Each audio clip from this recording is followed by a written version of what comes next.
নমস্কার বন্ধুরা, আজ আমি একটা নতুন রেসিপি আপনাদের সাথে শেয়ার করব। ভিডিওটি স্কিপ না করে সম্পূর্ণ দেখতে থাকুন। রেসিপিটার জন্য প্রথমে একটি থালাতে আমি পরিমাণ মতো ময়দা নিয়ে নিয়েছি। আপনারা এখানে ময়দা আটা মিক্সড করে নিতে পারেন। দিয়ে দেব তেল সাদা পরিমাণ মতো। এবার এখানে দিয়ে দেব স্বাদ মতো নুন আর দিয়ে দেব স্বাদ মতো চিনি। এই সমস্ত উপকরণ একটু শুকনো অবস্থায় মেখে নেব। এবার এখানে আমি অ্যাড করে দেব উষ্ণ গরম জল। জলটা দিয়ে খুব ভালো করে একটা ডো বানিয়ে নেব, আর এটা একদম যেন নরম হয়। এবার এখানে একটি ডিম নিয়ে নিয়েছি, আর ডিমটা আমি শুধু ফেটে নিলাম, এর মধ্যে কিন্তু আমি কিছু দিইনি। এবার যে ময়দাটা মেখেছিলাম সেটা ছোট ছোট করে লেচি করে নিয়েছি। এবার এখানে না তেল না ময়দা কিছু দিইনি আমি, এখানে এমনি এটা বেলে নেব। তবে ময়দাটা ভালো মাখা হলে তবে কিন্তু এমনি বেলা যাবে, নইলে কিন্তু বেলা যাবে না। এটা আমি লম্বা করে বেলে নিয়েছি। এবার যে ডিমের ব্যাটারটা আমি করেছিলাম বা ডিমটা ফেটে নিয়েছিলাম সেটা এখানে চামচে করে চারিপাশটা লাগিয়ে দেব বা অ্যাড করে দেব।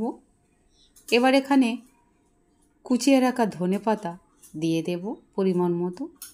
ঠিক এভাবে দুদিক থেকে মুড়ে আবারও পিছখানতে আরও একবার মুড়ে নেব। দিয়ে এভাবে গোল করে মুড়ে এর মুখটা পেছন দিকে জয়েন্ট করে দেব। এবারে এটা আমি ময়দা দিয়ে বেলে নেব।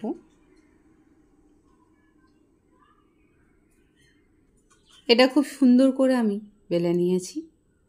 এখানে আমি আরও একটা অন্যভাবে দেখিয়ে দেব।